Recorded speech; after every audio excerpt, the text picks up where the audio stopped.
Welcome to episode 4 of the Better Man podcast, and this week I'm joined by my ex-boss, Mark Coles, and this is an amazing interview. We talk about everything on how to keep motivated, how to achieve another level of success, how to step out your comfort zone, and how Mark has changed as a leader and as a man. So I hope you enjoy this podcast and stay tuned. Hello and welcome to the podcast, and I've got my good friend, boss, leader, mentor that I used to work with at M10, Mark Coles. And if people don't know, I worked at M10 for 4 years, was it Mark? 4 or 5 years? Yeah. 4 years. And Mark was my boss there. And we've got some funny stories about when I first, which we'll go through today, when I first actually went to M10. But Mark, if people don't know who you are, can you just introduce a little bit about you and your background, and then we can run into the conversation? Danny, thanks for having me on the podcast. I really appreciate it. It's been a while since we've spoken, and this is great because this is going to be serving as a catch-up conversation as well. Yeah, definitely. But yeah, no, I've been in the industry 19 years. Started very much how a lot of coaches do and did. Just out of the love of being in the gym, I found that that's where my happy place was, and I thought if I'm happy here, I'll try and turn this into a career. And very quickly realized that I was absolutely loved what I was doing, and had a kind of revelation to myself then that if I committed myself to learning and developing, that I could quickly take this into whatever direction that I wanted to, which led to leaving the health club that I was working at after 4 years into owning M10, which was my first gym. Having that for 5 years and looking to move into a city, which is where you and I met when I brought M10 into the city centre of Nottingham. So my initial journey has been, 15 years of my career has been as a PT, coaching people, very much, like you and every other coach in the country does, early starts, late finishes, training people and loving what we do. And then it naturally merged into education. And 6 years ago, we started M10 Education, even though for 10 years I've been actually mentoring and coaching and supporting trainers into an actual formal education program. And now to this day, a large percentage of what I do is mentoring coaches worldwide and trying to help trainers to craft a career for themselves, not based upon mine, to allow every trainer, if possible, wherever they are in the world, to have a fulfilling, successful and happy career. And to me, success is very much determined by what success means to you. So I try and, a lot of my systems are about helping a trainer create a career that's in line with what they want out of life, not necessarily what's a carbon copy of what other people have done. So what do you think made M10 different? What do you think made M10 a success to get it to where it is today? Do you think it's that you had such high expectations, such good standards? What do you think it was that allowed you to build it to where it is today? Because everyone knows about M10. Every coach in the country knows about M10. What do you think it is? Do you know what? Like, you and I are going to get into this a little bit later, and it's going to be a great opportunity for me to try and explain to you as well as someone that's worked within the brand. It's evolved so much. But there was one thing that stuck out from the beginning. I've always had high standards. And when I sat down with a guy at the beginning of M10, before we even decided on the name, he said to me, okay, what do you want to do? And I said, I want to build a facility that allows me to deliver coaching in line with what I think it should be. So when I stepped away from LA Fitness, it wasn't that LA Fitness was a bad facility. It gave me every access to clients. It was fantastic. But I knew there was a way that I wanted to deliver personal training, and it had to be very specific. And I didn't know at the time, but I wanted to create something that I was known for. My dad's very independent. He taught us to be very independent. And I created something that was wholly mine, in line with my brand standards.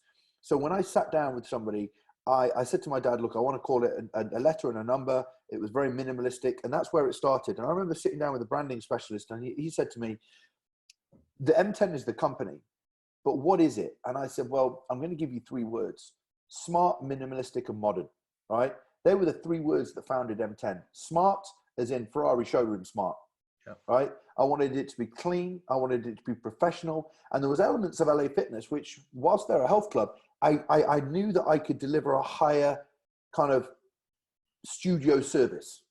So when I started my facility, I wanted it clean, I wanted it crisp, I wanted professional service, I wanted email delivery, I wanted it done differently to LA Fitness. So M10 was kind of born upon standards. And I thought that in the industry, at that time, there weren't a lot of personal training studios. There were gyms and personal training brands. LA Fitness had a massive personal training company, but I didn't really like, it's not that I have an issue with them. I just knew I wanted to do something different. So M10 for me was built upon personal standards. And then the challenge came, especially with a team, is how the hell do you run that brand standard across everybody else? And that's that M10 was formed upon high standards, but evolved. Well, that's a completely different story. I can always remember those two things. Like when two things I can always remember standing out, and like I don't mind admitting it. When I came to M10, I was a little bit erratic, and I'm glad that you've seen a little bit of potential in me to actually bring that all in and get me as part of a team. But well, should we just tell the story about your initial erraticness? yeah, all right. So here's the story. I was actually late. Well, no, I wasn't late. I went the wrong way. I went the wrong way, didn't I? I went the wrong way up the one-way stuff in the one-way street in Newark. So I rang your assistant at the time. I was like, I'm late. So I finally found it, got there. I parked the car and I just thought, God, I'm late. I've got to run in. I don't want to be late for Mark. And I left the door wide open, did I, for the whole of the interview. My car door was open. I think my key was still in the ignition as well, wasn't it? My head was all over the place when I was actually at the interview. God knows what that interview. I remember Sarah just said to me, Mark, the gentleman you're having an interview with, he's left his car door open. And I went, right, well, we'll continue and we'll tell him that later.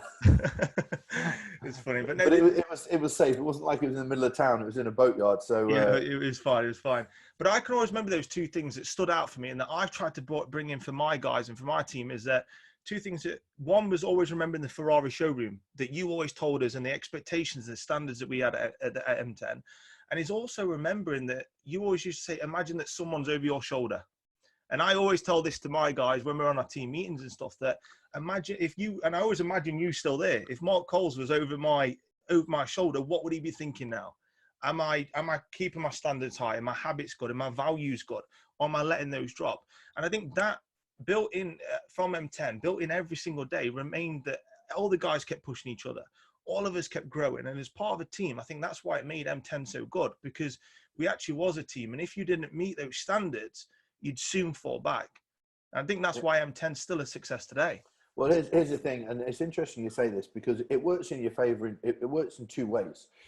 We're all about progress. We're all about growth and development. But there comes a time when that happens, and there have been coaches, you're one of them, that you outgrow the environment in your mind.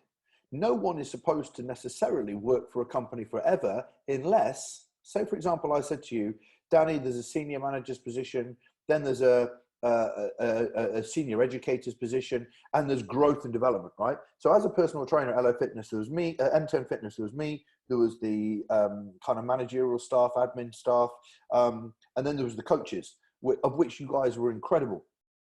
And some of the guys developed the passion to move on and do a bit of education. Other of the coaches were kind of still happy being coaches. But because there was always a push in the facility at M10 to learn and become better, when the business is all about becoming better, there is a natural attrition of trainers because they get to a point and they're now thinking, what else is out there? But the other good thing about the brand is that because it creates challenge thinkers, it actually gives you the opportunity. Like, I know that you wouldn't necessarily have your podcast, have your team, if you hadn't been through M10. And, you know, I, as a friend of yours, very proud of what you've achieved. And at no point, I've had a lot of trainers leave me over the years. And within 6 months, you know, they think I'm an absolute asshole for 6 months. And then when they've got to the point where that business that they were a part of has given them the confidence to do the next thing in their life, they go, that actually was valuable for me. And the point about it for me is that if you don't, I mean, I'll be honest with you right now, there's a lot of things I've done wrong with the brand, and that's natural. You know, you're already, I'm sure, I've done a lot of things wrong. And I've treated people badly in the past. This is my natural evolution. My natural evolution as a business owner has been one of Personal growth and development, I've been very unhappy at points in my life. I've been very unhappy as a business owner at M10.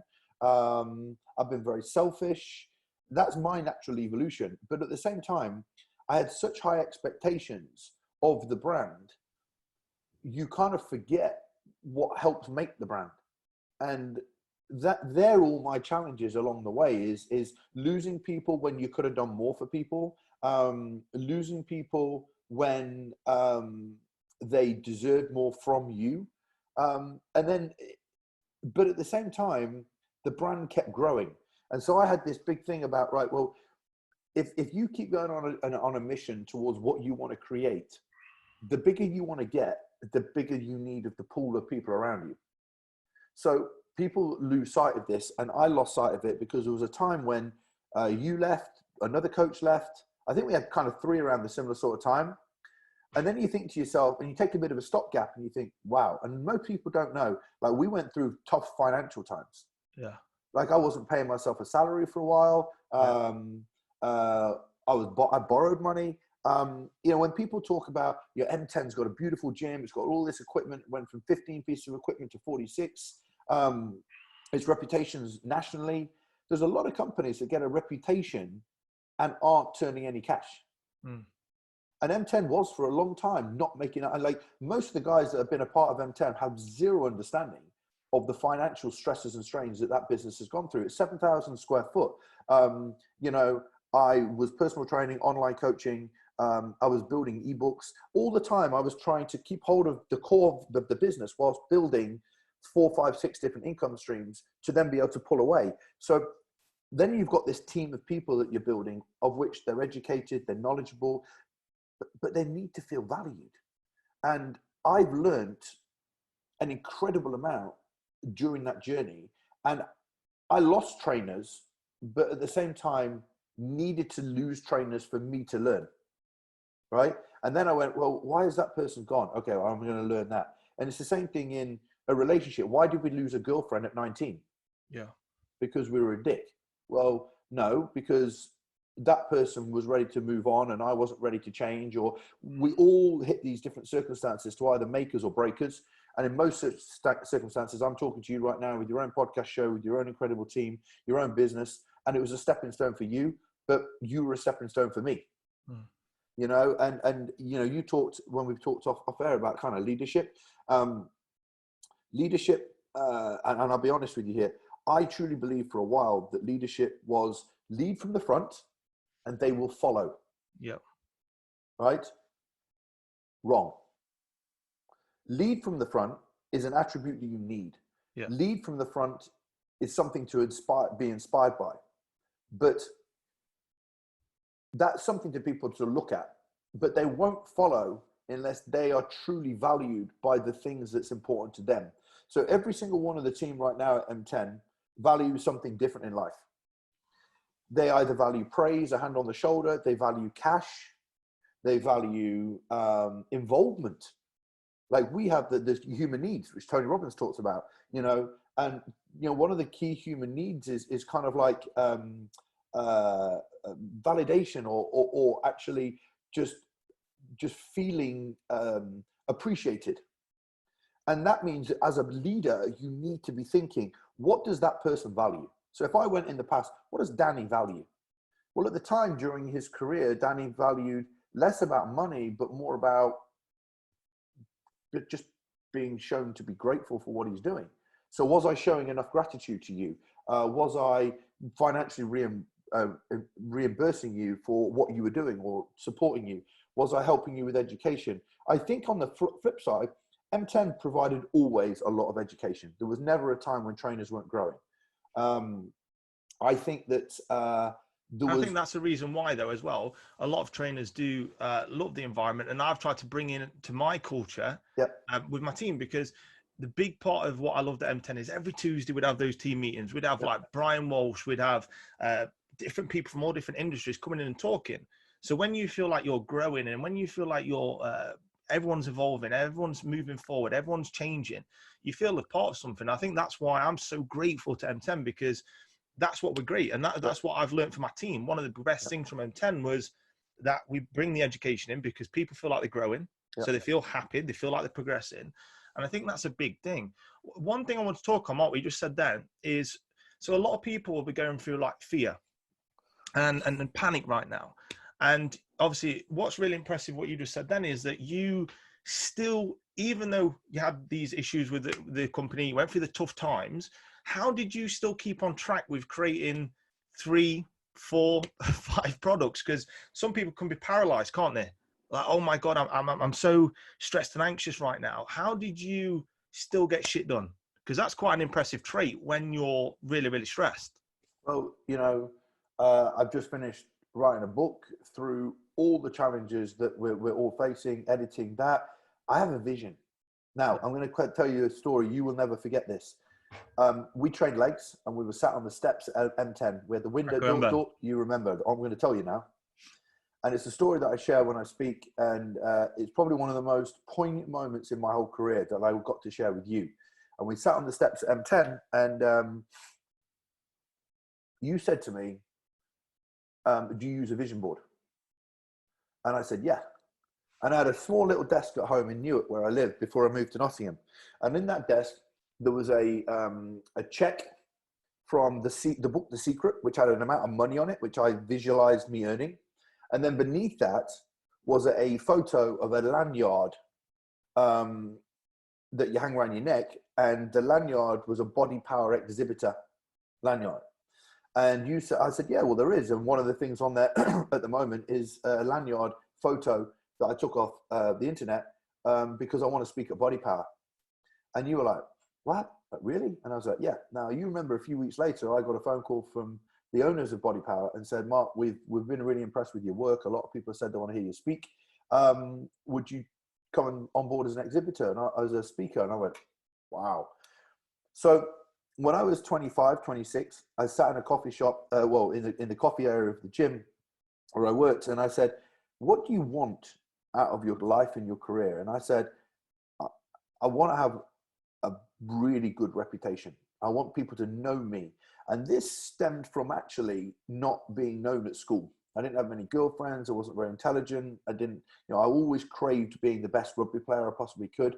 And I remember when you played football a lot, Danny, when you get a goal, when you're celebrated for being the person that's brought in the trophy, like that feels amazing.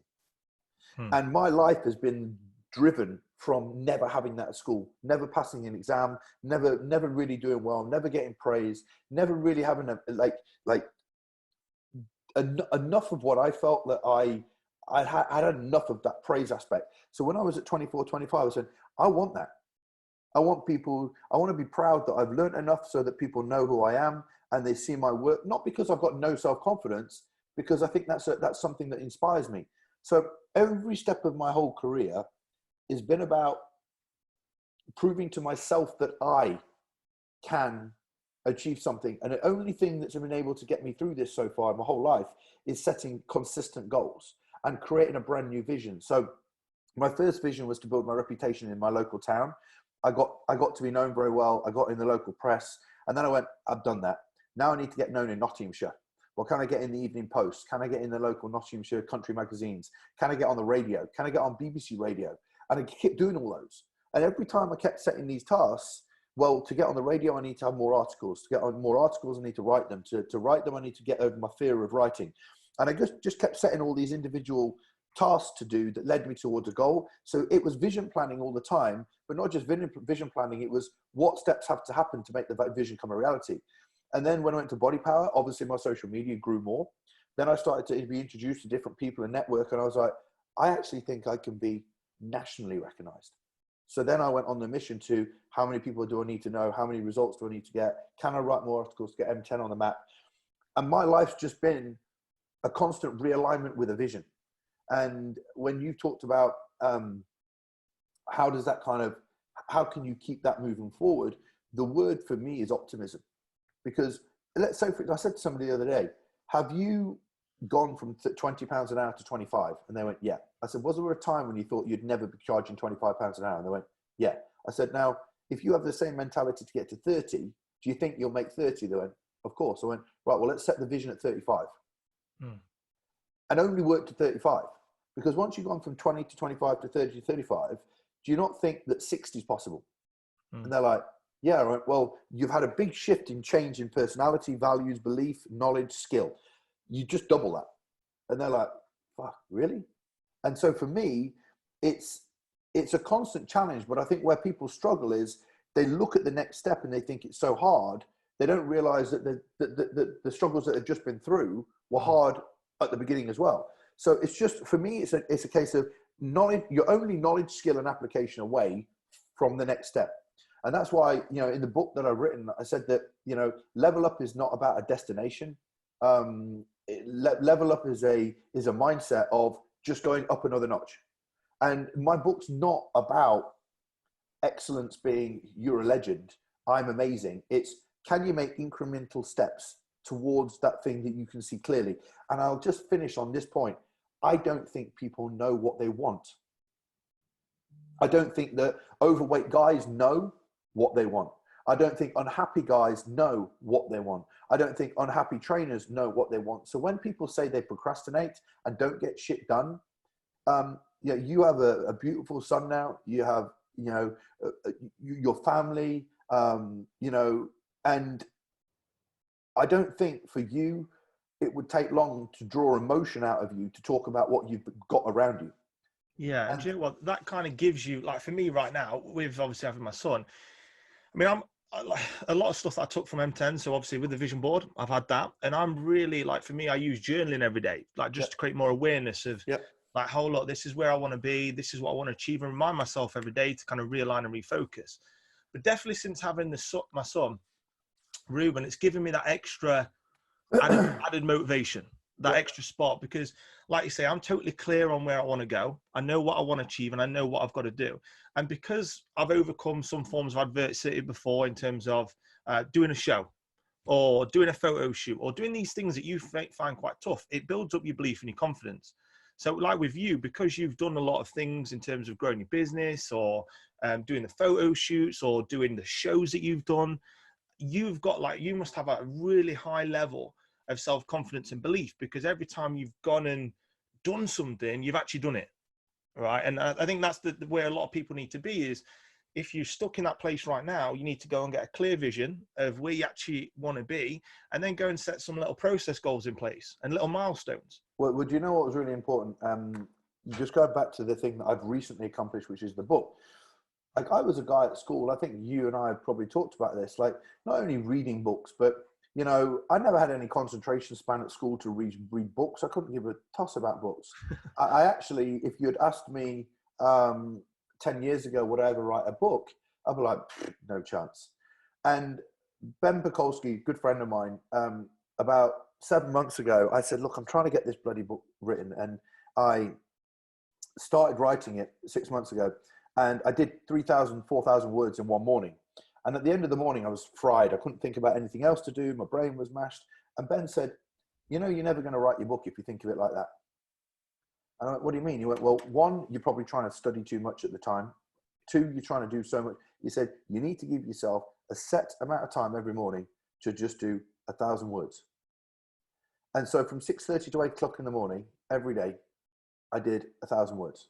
And as soon as I got to 1,000, stopped. And then I started the rest of my day. 6 months later, I have a book.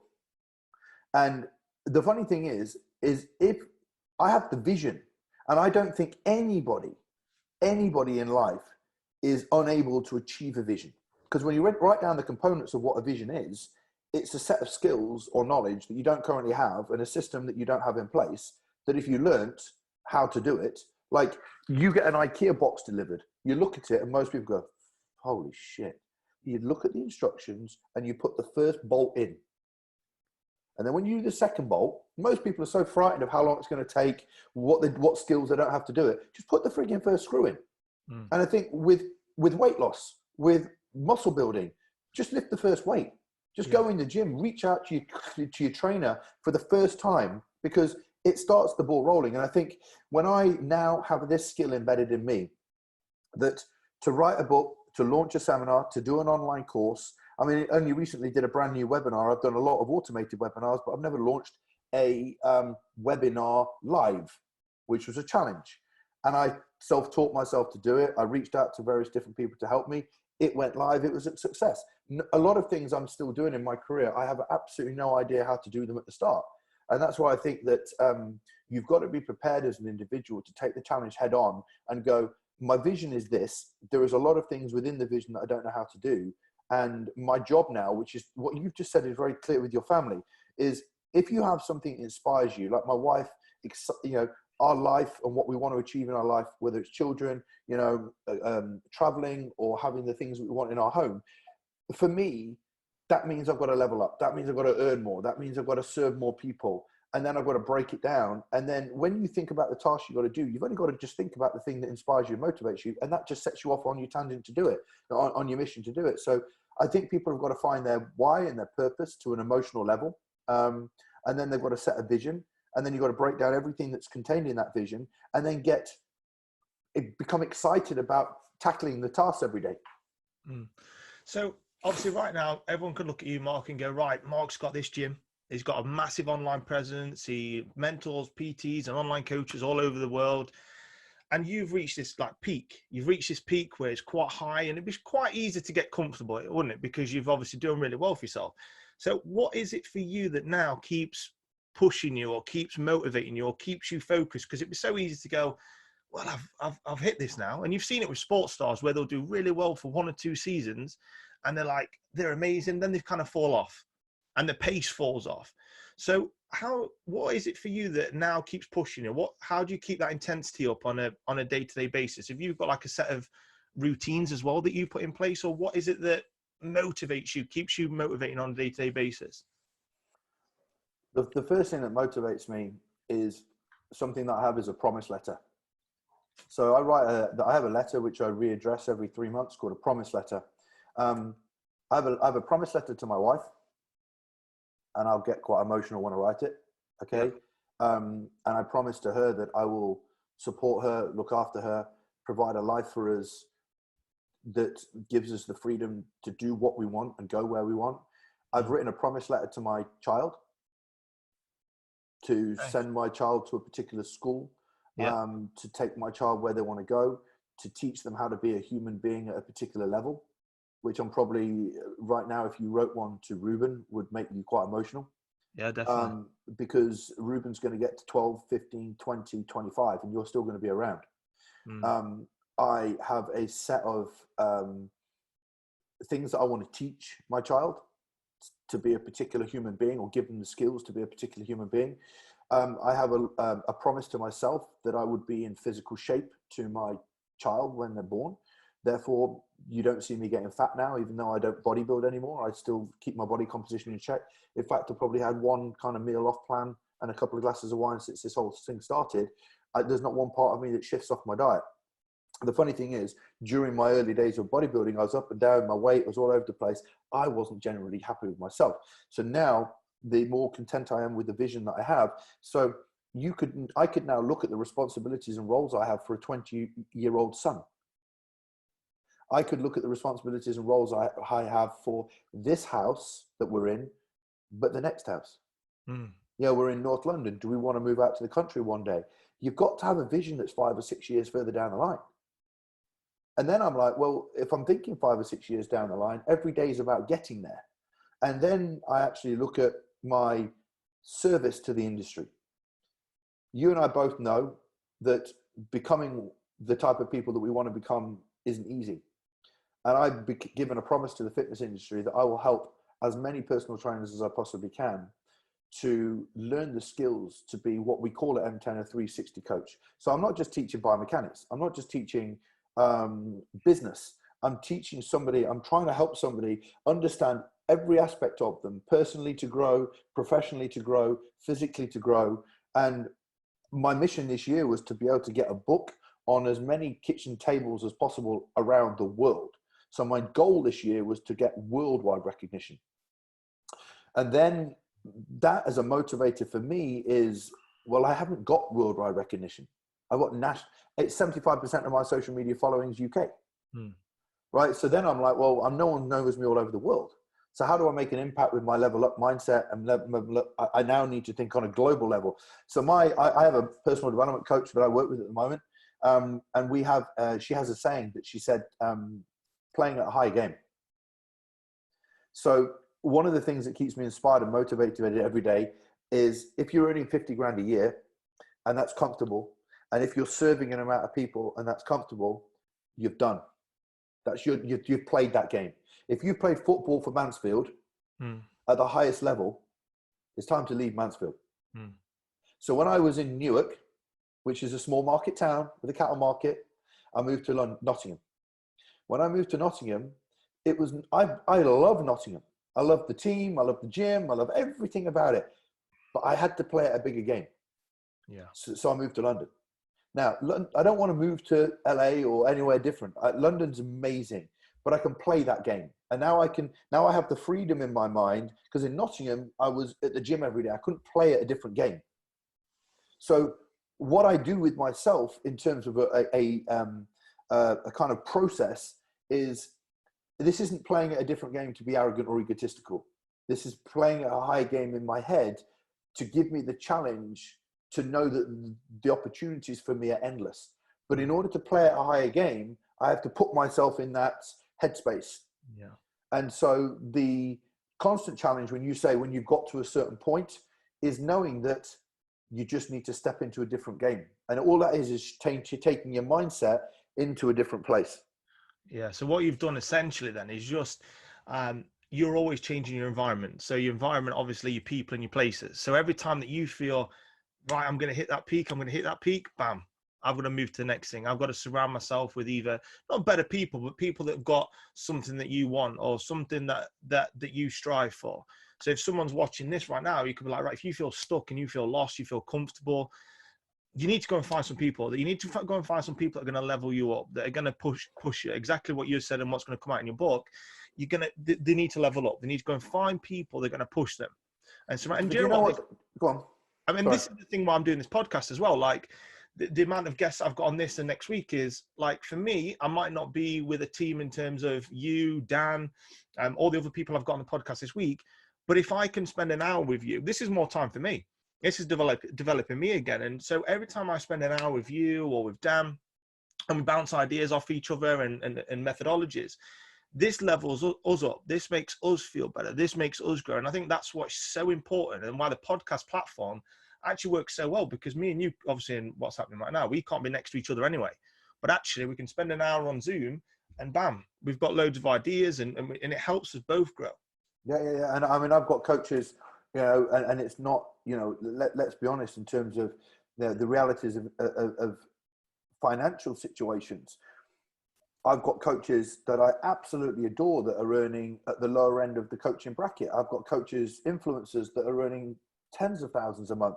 But my environment kind of changes. But do you know what? I'm not a believer that you have to, as I've moved, London was a space that I crave for the energy. Going back to Nottingham, I don't feel like I'm going down when I go to Nottingham at all. At all. In fact, when I go to Nottingham and I see the gym, I'm lifted up. I love what we've created there. I love the team. I love what we've done.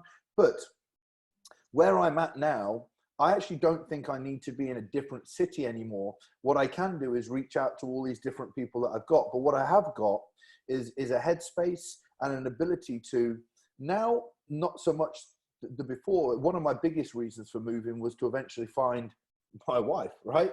And once I've met her, I'm happy, I'm content, I'm fulfilled, the gym's working well. But as I said to you a few minutes ago, when I give myself this kind of like next step mentally, and I think that most people are not, they're playing a game which they've won. I've got 30 sessions, I'm charging £30 an hour. One of the things that was interesting that we spoke about earlier was when you were at M10, there came a point when you should have left. But you didn't. There comes a point when people outstay what they were doing, and internally they want more, but they've not stepped up.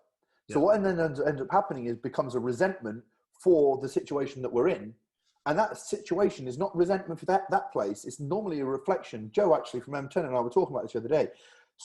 People have actually had a go at me recently for some of the posts I've made on social media about actually benefiting from this time as a coach, earning more money, because people have come back to me and said, Mark, how bad's that? Are you thinking like that? And I said, no, not at all. Like, there's people that need our help.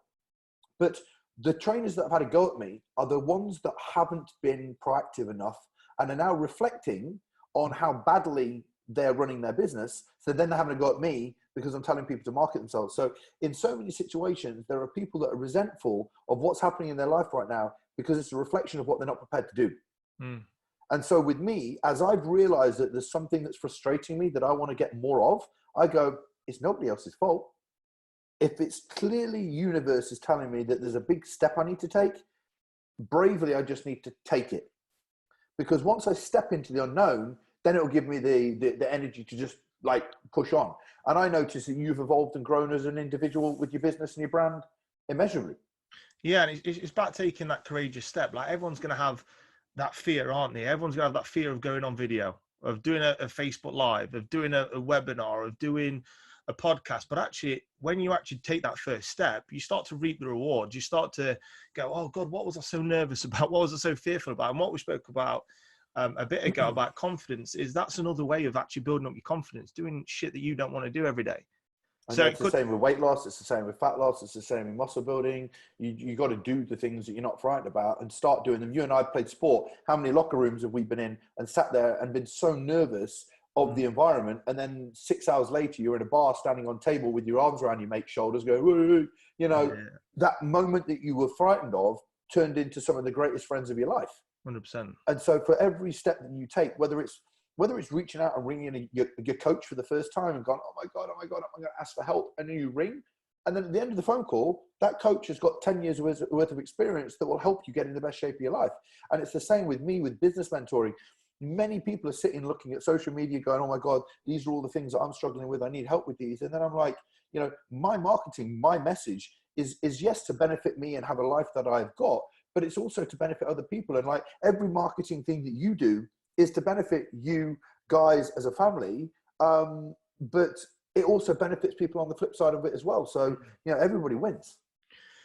All right. So how do you think then, Mark? Because obviously you've like me, I've evolved so much over the last 5 years, and you've evolved so much. But how do you think you've changed as a man and a leader then over the last 5 to 10 years? What do you think's been the biggest changes for you? Happy. That I'll elaborate. My values shifted. I think one of the greatest things that we can work on is true happiness. There lies a void in most of us. Something that's missing. I had addiction when I was younger. I got into drugs when I was younger. I believe that whilst bodybuilding served me immeasurably, I buried myself that deep into it that I didn't really pay attention to a lot of other people. However, there's a plus side to it because it got me the reputation that I got. My wife has made me the happiest man on this planet. What that's done is allowed me to be kind. Yeah. Think about other people. Leaders think about other people. I didn't think enough about you when you were M10, Danny. I didn't think enough about James, Callum, the people that have left. They were a part of my journey. I was a part of their journey, right? Yep. We're all friends. It's the same in relationships when you're split up with a girlfriend. There should be no reason why you guys can't speak now because it's a part of your journey. You know, if I bumped into an ex and Marsh was with me, she'd have no problem with you talking to her. Because there's no fear there. There's no judgment, right? It's always a part of our journey of our life. But I think that one of the key traits of any leader is to be thoughtful, to try and think of other people before they've got chance to come to you with a problem. And the only way that you can understand that is when you understand someone else. You know, Dan and I, he's an incredible guy. It's incredible support for me at M10. And him and I have been on one hell of a journey together. But we communicate well. And I try and think about him. I try and think about what he wants out of life. I try and do my best to have great conversations with him. I speak to the team at M10 every single week. I have conversations about how happy they are and whether there's anything we need to be done differently. I have great conversations with my management team, admin, accounts, marketing. to get to know people. And I think one of the things, and John DeMartini has helped me, his institute has helped me immeasurably, is that every single human being in life has a different set of values, something different about them that inspires them and motivates them. And if you know that, then you'll realize that nobody works for you, they work for themselves. They're on a mission in their life, and your business and brand is a vehicle towards helping them get what they want out of life. So if one of your trainers wants to buy a nice car, that's what they're inspired by. Mm. If having a nice car and having monetary value things is great, you can talk to him about bonuses and wealth and money.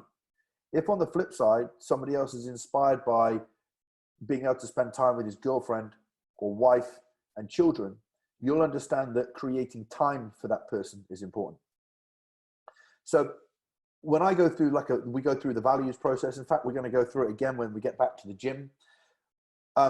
If you understand what somebody values, and I'm never going to get this always right. We're only human, right? But if you're trying to get somebody to work 7 days a week and they value time with their girlfriend, they'll resent you. So whilst I am happy still to work 7 days a week, that doesn't mean that other people value the same. So what ends up happening with the business, as Dan and I have said, is like, look, if you can get 35 sessions a week, if you want to take Wednesday afternoon off, Saturday morning off, so long as you're hitting those numbers that we wanted to hit, but also, what does it matter to you? So if we put a bonus structure in place, and you as an individual, see, most trainers don't understand what they value. So if I say, what's most important to you? He goes, being able to pay my mortgage and my car because I love my car. Great. Well, here's a bonus structure in place that if you hit that, that's what it's going to mean. Rather than I'm going to give you a bonus and you think, yeah, just because you're earning more money. You have to get your staff to understand, or people that work with you to understand what that bonus structure means to their life. So a lot of the leadership qualities are helping the people that work for you link together the things that inspire and motivate them, so they understand that they're not coming into work to work for me. They're coming into work for themselves, to help, the life that they want. So when they come in, they're not like, yeah, I work for Mark and help him build M10. It's not about building M10. They're part of a brand, but ultimately what M10 is helping them do is learn, grow, develop as human beings, be a part of a brand and a business that can teach them a lot about running a business, but also the opportunity to teach and lead and educate coaches. But at the same time, the revenue that they will make from that helps them to get a car, mortgage, quality of life, in education, and grow as an individual. So that's where I think from a leadership perspective, I've learned most, is that people aren't in a business to work for me. They're in a business to be a part of a brand. So M10 is not about me and what I want out of it. M10 would not survive without my team. Your business, Danny, would not survive without your team. So therefore, I have to be, and it's important for me, and it means the world to me, to be extremely grateful for the guys that are in there, but also don't think that me seeing the rewards of M10 is something that I shouldn't share with the team. So the guys know when we go out for food, I'll always pay for it. When we go and do certain stuff, I'll always give back and invest, when I can and where I can. But there's a reward for it based on how people help me on the flip side of it. So when there's a team unity as a team from a leadership perspective, that's when I believe that there is true growth. I'm still working on it, after many, 12 years of owning my own business. But I think that I watch a lot of businesses, and I think that the people owning the businesses are very much in it to just them. And they would not be half the business that they would be if it wasn't for the team, which means M10 is not me, it's everyone. Yeah, I like what you said there as well, because obviously about taking responsibility as well, and actually from obviously spending so much time obviously working on yourself as well, and creating creating a great awareness for yourself. And like for me as well, like I found it a challenge at first, actually leading a team.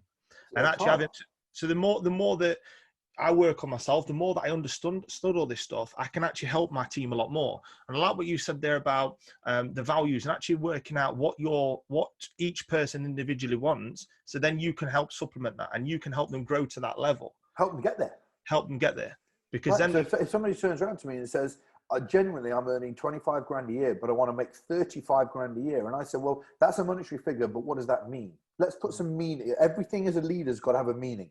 So if I'm going to make X amount of grand a year more, what does it mean? So that trainer, when they get in the car in the morning, when they roll out of bed, they go, oh, fuck me, I'm going to go and train Mark Coles' clients. It's not to do with that. You're not going in to train Mark Coles' clients or M10's clients. What are you going in for? to earn another 7 grand a year to be able to put a deposit down, which is 15 grand on a house, which means a perfect life for my wife and my family, which means that we're stable, we're secure. Great. So when you come into work, you're actually training clients to give them the best level of service possible in the environment you are, because of what it brings you in your life 2 years down the line. So because you communicate so well with your team, you can find out their reason why, and you can harness and you can lead them and drive them towards that. I do love that, because that's a big, especially if you've gone from being self-employed or doing it on your own, and then you're going to running a team. You have to, you start to study a lot more about leadership and coaching, because and you've got to understand not only your clients, but you've got to understand yourself more and have more awareness. I think that'll help a lot of people a lot. Well, do you know what? Like, I'll be honest with you. I have a personal development coach still. Okay, I'm on the phone to her on Tuesday next week. I do 2 hours every 2 months. Sometimes I'll do 4 hours in a week, two 2-hour sessions. And there's a purpose for my personal development growth, and it's just the word excellence. She can give me skills to look at blind spots. So interestingly, 3 months ago, it was just before I wrote the book. We did a process by way I stepped into a new mindset for myself, and I said, I don't think I'm playing at a game that I need to be at to do something big. And she went, what do you want to do? And I said, write a book. And she says, have you given yourself permission yet to write the book? Have you played that game yet in your head? Have you taken yourself to author status yet? And then I suddenly got anxiety. And she went, oh, there's a problem. You've not given yourself permission to be an author yet. And I went, oh. Now, here's the thing. When I wanted to become an authority in the fitness industry and an educator, you have to step into those shoes. So if you're a bit intimidated by wearing expensive shoes, go and buy them, right? Because when you put them on and put a nice suit on, you can own that, right? And for me, owning the word author, I was like, panicking all the time, like, oh my God, Mark Cole's author. Then you start thinking to yourself, my perception of myself is actually that I'm not very intelligent. Wow, is that still there? Is that still there? And I said to my personal development coach, I was like, I think that's still there. And she went, well, we need to work on it. So then when we went back to a certain time in my life where I still perceived myself to be not as intelligent at something, yet 10 times more intelligent than I've ever thought I was. And she went, there it is. And I was like, right, well, let's smash that out. So we looked at it and we dealt with it. And I used to laugh about the fact that I'm not very intelligent. I can never do. Well, that's still a perception of myself that's still about. And so when I started to look at it, I was like, wow, we did a thing called Your Unique Genius. So what she did, she identified the fact that at school, I didn't think I was very clever. I didn't have many girlfriends, didn't have great deal of real friends. I wasn't very big. I wasn't always picked first for events and all this sort of stuff. And she said, do you realize how everything that was a void in your life, you turned into a skill? And I suddenly just went, that's cool, right? So not being very clever, become more intelligent. Dedicated my whole life to becoming more intelligent. Didn't have a very big physique and got pushed around and bullied. Turned out to be pretty decent with my physique. Didn't have a lot of friends. Got friends worldwide. Okay. Didn't have many girlfriends. Got a beautiful wife. All right. And then you look at that and go, I've spent the whole of my life undoing everything that I didn't have to turn it into everything that I now have. And then she said to me, do you not think that's pretty cool? Everything you didn't have between now and 23, you now have in abundance. And so what we actually look at in life is that the things that we have, the things that we didn't have, when you finish this call, look at everything that you thought you didn't have over the last 10 years and look at what you've now created. Because all the things you think you didn't have then are now the things you have now. Or you could turn them into even better now. So when I sat down and she said to me, you're pretty damn good at flipping these things around, aren't you? And I went, yeah. And then I messaged her last week and I said, publish date 1st of July. And she went, oh my God. And I went, yep, you just turned a thick dude into an author. So that coach has worked wonders for you then, because she identified the blind spot, she gave you more awareness, and it suddenly clicked in your head. And that's why no matter what you're doing in life, whether you want weight loss, whether you want to improve yourself, whether you want to transform your health, your mindset, whatever, it's always important to have a coach or someone that can keep you accountable, that can push you, because they know stuff that you don't know yet. Or even if you do know it, they can put a light on it and go, hey, this is the thing that you've already done, or this is the thing that you need to change to get to where you want to be. And it's exactly the same with my clients. Like when I'm speaking to them, when I'm helping them, because I know what's going off, because I've done it that many times, I know what's happening, I know what they need to change, and I just tweak it. And then bam, it starts to build up the belief and the confidence, because they've got that awareness then of, oh yeah, this can work. I've got clarity on actually where I'm going. So for you, actually having a coach has been pivotal to your success and as well. Well, look at this, right? I mean, not only in my physique, I've had some of the world's leading coaches take me. I remember Milos once said to me, Mark, you know, you'll win shows, and he went, just trust me. You do the work, you go to the gym, and I'll do the rest. Because sometimes in life we need to have our hand held. Your little boy will be frightened to cross the road until you've held his hand and walked across the road with him. Yeah. He'll be frightened to go on a seesaw in a park until you've got on the seesaw with him. The guy doing backflips on the internet at the moment, who taught himself in 6 hours to do a backflip. You seen that video? I've not seen it, no. The guy in his garden, he went, I'm going to try and do a backflip. So he stood there, he did it, and he fell on his side, and then he put a mattress, and then he did the backflip, gave him a bit more confidence. Then he did a backflip onto the mattress. Then he went, pulled the mattress away, did a backflip, and in 6 hours taught himself. He said, do you know what's funny? When you remove the one thing that's the limitation to us all, the mind, anything is possible.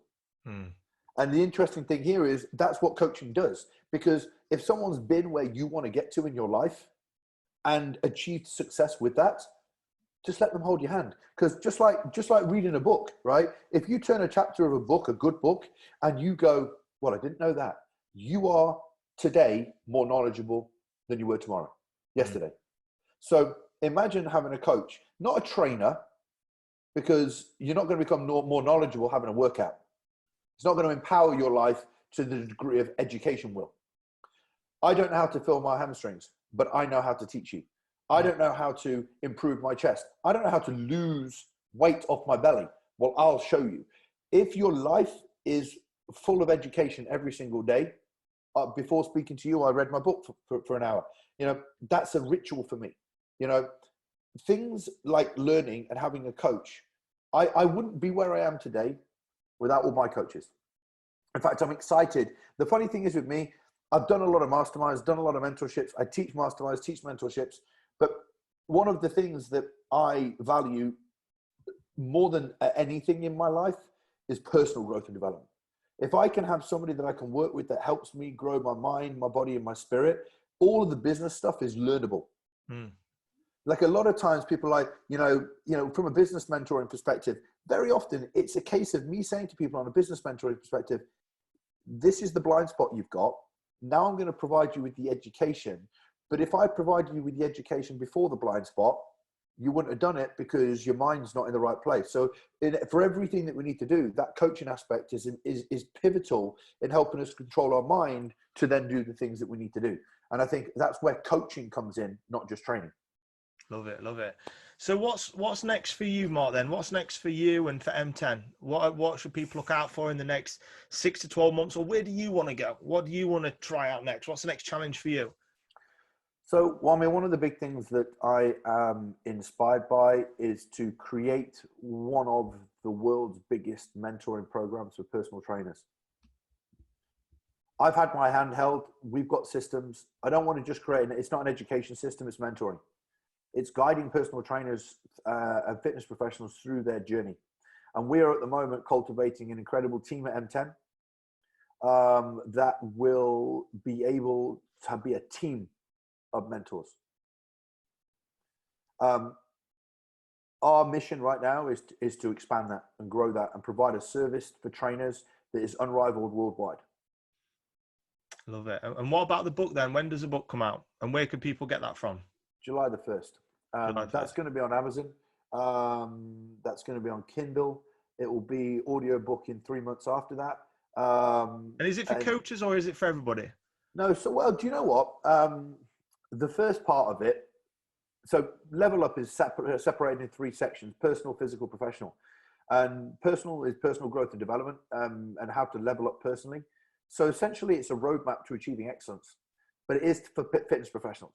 because the physical section in the middle is very much about, once you've kind of got a personal development roadmap of how to become your best self and how to keep growing. The physical section looks at your own coaching, your knowledge of coaching, your application of coaching, and your own personal growth and education. And then the professional aspect looks at, which will help a lot of people professionally anyway, but how to become a fitness business professional, not just a fitness professional. And so it's a 360 degree. It's called 360 degrees of excellence. Mm. And I have like a Venn diagram in there that puts excellence in the middle, that puts personal, physical, professional, because you're not finished, I'm not finished. And my mission in life is to never be an end result. It's a work in progress. So level up is about constant progress, not a final destination. Love it, love it. And finally, Mark, where can people find you then? If they don't know who you are, where can they find you on social media, and how can people get in touch with you if they need your help? You know what? I mean, the most important thing for you guys right now, and if you want to check out any of my work, we've got m10fitness.co.uk. Yep. And we've got m10life.com, which are the two websites. And head over to my Instagram page, Mark Coles M10, and you'll find me on there. And there's a lot of links to all the stuff that I do inside my bio, and will begin your journey. Awesome. Well, thanks for joining, Mark. Thanks for joining the podcast. Really enjoyed it. Good time to see you again and catch up as well. And you, and yeah, if you need Mark's help, go out and reach him on his platforms. Thank you, mate. Thank you very much.